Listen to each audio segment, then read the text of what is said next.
કઈ છે બોલે મિત્રોમાં મેળામાં આવી ગયા છે તમે જોવો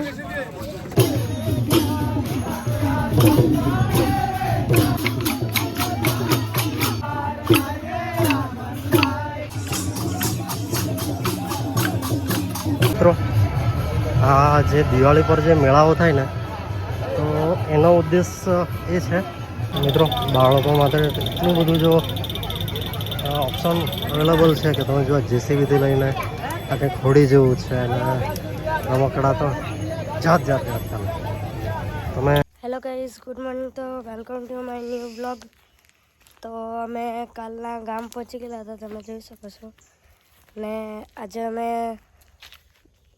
એક મેળામાં જવાના છે તે દિવાળી પહેલાં ભરાય છે ને ત્યાં બહુ બધા ફટાકડા મળે છે ને ત્યાં ઘેરિયા પર રમે છે તો ચાલો ઘેરિયા અને દિવાળીનો મેળો કેવો ભરાય તે બતાવીશું ચાલો મેળામાં જઈએ કઈ છે બોલે મિત્રોમાં મેળામાં આવી ગયા છે તમે જોવો પછી કઈ નહીં મેળામાં નહીં ગમે અરે નહીં ગમે પાછા જતા રહીએ સારું ચાલો મિત્રો મેળામાં આવી ગયા છે અને ભોલુભાઈ ખબર નહીં કે બોલવા નથી આજે જો આપણા આદિવાસી વિસ્તારના મેળાઓ જો મિત્રો સામે કોઈક મંદિર છે અને ત્યાં ઘેર રમાય છે આપણે જઈએ ત્યાં લાવો ને કાર એ પેલો રિપેર કરાવી લેજો પેલું તારી કાર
મિત્રો ઘેર જોઈને અમે હો જાય બોલુભાઈ કે દુકાનમાં નજર મારે છે તો જોઈએ કોઈને પસંદ આવે છે મિત્રો આ જે દિવાળી પર જે મેળાઓ થાય ને તો એનો ઉદ્દેશ એ છે કે ચોમાસામાં ખેતી કરતા હોય ત્યારે એ ખેતીનો પાક જ્યારે દિવાળી પર કાપી લેવામાં આવે છે અને એનું વેચાણ કરીને અથવા તો અદલા બદલીમાં એ કપડાં કે એ બધું ત્યારે મેળાઓમાંથી લાવતું કારણ કે ત્યારે આવવા જવાના સાધનો એટલા હતા નહીં અને ગામ ફળિયા નજીક ગમે ત્યાં આજે મેળાઓ થતા તો મિત્રો એ મેળાનો ઉદ્દેશ એટલો કે નવા નવા કપડાની ખરીદી જે કોઈ નવી વસ્તુ હોય એ ખરીદી ગામડાના લોકો કરતા અને તમે જોઈ શકો છો બધા ફોટાઓ ફટાકડા અને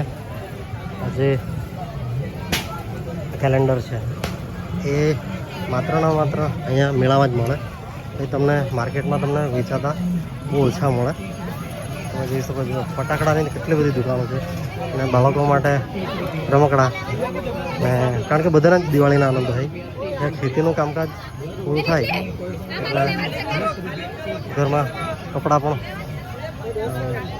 ખેતી કામમાં ખરાબ થઈ ગયા હોય તો તે નવા લાવવા માટેનો આ દિવસ હોય છે અને આજુબાજુમાં મેળા થાય તો બધા એમાંથી જ ખરીદતા અને આજે પણ ખરીદે છે વર્ષો પહેલાં પણ ખરીદતા હતા તો આ છે બાકી મેળાની રોનક જ કંઈ અલગ હોય છે મિત્રો બાળકો માટે એટલું બધું જો ઓપ્શન અવેલેબલ છે કે તમે જો જેસીબીથી લઈને આ કંઈક હોડી જેવું છે અને રમકડા તો જાત જાતના તમે ઉલટા ઉલટા અટકી પણ જાઓ ને તમારા શબ્દ પણ ખૂટી પડે એટલી બધી વેરાયટી છે. અમે નાના હતા ત્યારે આટલી વેરાયટી નહીં હતી. ફટાકડામાં પણ ઘણી બધી વેરાયટી આવી ગઈ છે. અહીંયા દિવાળીના મેળાથી આ રસ એટલે કે શેરડીનો રસ ખાવાનો શરૂ થઈ જશે. હવે તો જો કે વરસ જ મળે છે, પરંતુ આ મેળામાં ખાસ લોકો રસ પીતા હોય છે. જો આ બધા આદિવાસીઓ બધા આવી રહેલા છે મેળામાં.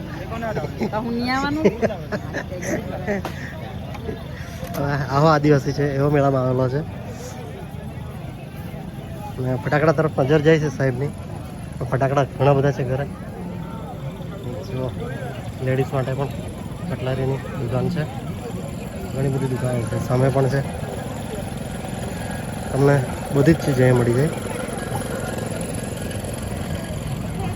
મિત્રો આ જુઓ, આજે પણ કપડાઓ મળે જ છે અને લોકો ખરીદે છે. જો આપણા આગલી દુકાનમાં જઈએ તો જો અહીંયા નાના બાળકો માટે અને જો મોટાઓ પણ લે છે કપડાં. એટલે મેળાનો ઉદ્દેશ એ જ છે કે નવા કપડાની ખરીદી. અને ખેતીકામમાંથી નવરા થયા હોય તો થોડું મેળામાં નાસ્તો કરે, ખાય અને ખરીદી કરીને આનંદ માણે.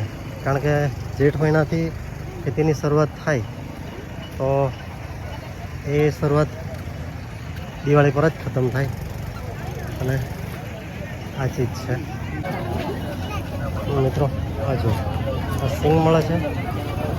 આ સિંગ પાકી ગઈ હશે એટલે ધીરે ધીરે આ બધું આ લોકો લાવીને વેચાણ કરે છે. અહીંયા પણ સિંગ છે, સિંગોડા છે, આ બધી સિઝનલ ચીજ છે.